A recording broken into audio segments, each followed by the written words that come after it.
Hi everyone, this is KnifeFighters22 here. I hope you guys are all well, and welcome to the next chess game which I played against Rookie 12 from Australia, rated 12-14. Okay, so this game was very interesting, very dynamic. It was a Blitz game, and it featured the Sicilian Grand Prix Attack, which is one of my favourite attacks to play against the Sicilian, just because I think it's very dynamic. I might do an opening tutorial on it very soon. Okay, so the game starts e4, c5. Here I don't go for the normal knight f3, I take my opponent out of the comfort zone with f4 a little bit, and if you look at it from the flip side, I think it actually looks quite intimidating from the black perspective to have these two pawns really bearing down on your king early on. So then we see knight c6, knight f3, d6, and now I play bishop to b5.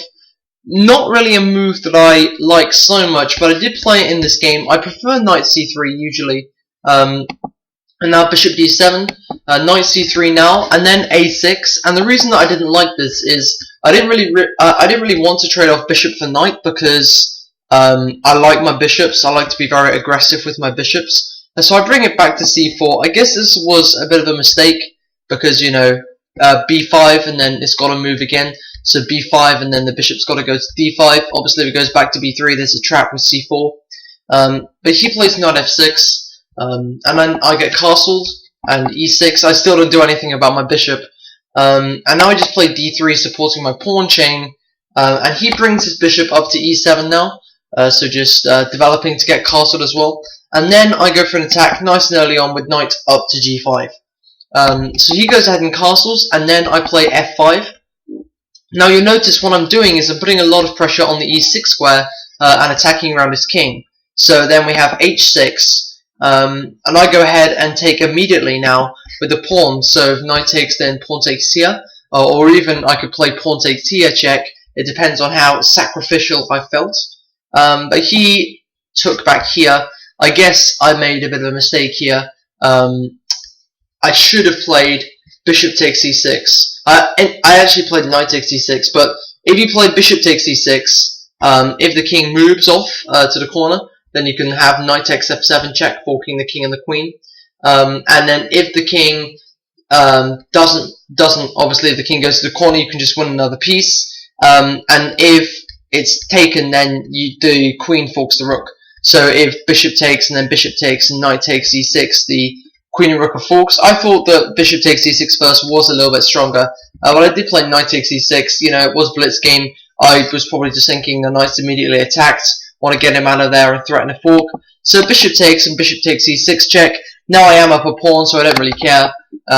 King h8 and now queen f3 starting for an attack. Probably a little bit unwise because there's a pin and he makes good use of this. Knight d4. Sorry, not a pin. What am I talking about? Sorry, there's a discovered attack. This rook is secretly attacking my queen. But then knight d4 anyway. Bring the queen over to h3. And he goes back and takes on e6 actually. So we have a trade on e6. Probably, I don't know, I don't really know what I could have played to really deal with that threat. I was thinking queen h3 because of like bishop takes e6. I didn't really want to play bishop takes e6 on this move though, because after queen takes, you don't really have many attackers around the king. I would prefer to have had that light square bishop there as well to help me attack the light squares, but it's not there anymore. So queen takes e6, b5, attacking my knights. I just bring the queen back to h3 again, threatening the same thing over here. And this forces him to play passively knight h6. So he has to defend the h6 square. And now I played rook to f3 just to attack early on. I knew he was going to play rook takes f3, so it's sort of a bit of a waste of the move, but he played it anyway. Rook takes f3, queen takes f3, queen f8. The same thing here. Really, you can see that we're going for a nice solid endgame. So I go ahead and attack. I wait for him to take. I'm not going to take just yet because that would help him develop his rook to a nice open file. So he takes and then I takes. He takes, I takes. And then he plays his bishop down to h4. Probably he didn't want to trade knight for bishop just yet.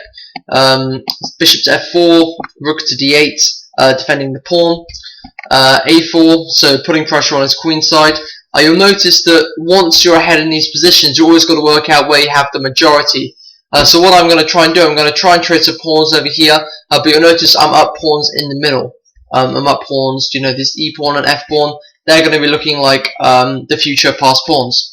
So knight f6, getting it back in the game. A takes b5, a takes b5, and then rook up to a6, putting further pressure on the pawn. And he decides to go ahead and trade off the knights, and then play bishop e7 to defend the pawn that way. c4, just attacking in the center. And then he plays pawn down to b4 and b3. So we've got a very solid structure, and you notice once these structures are reached, and there's not many pawn moves that could be made.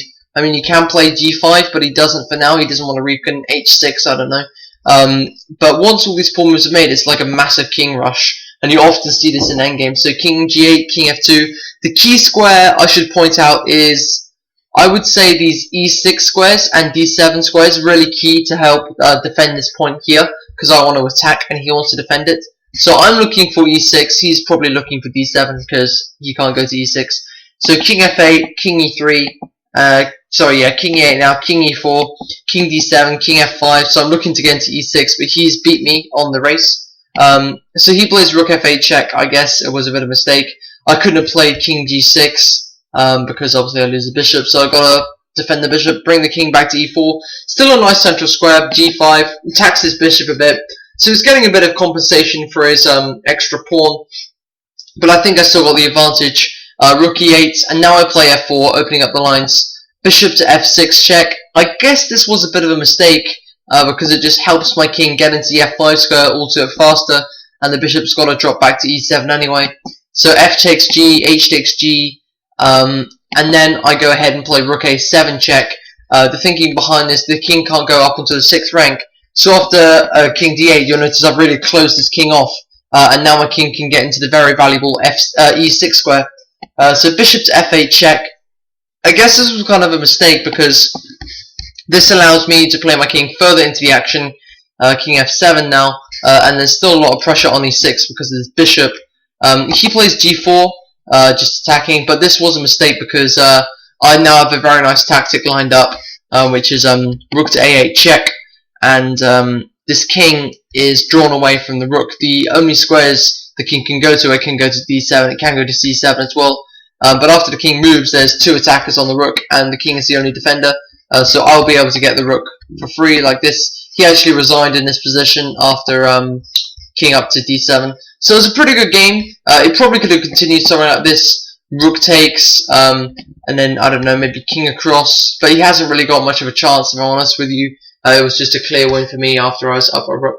Okay, so thanks so very much for watching the game, everyone. I hope you all enjoyed it.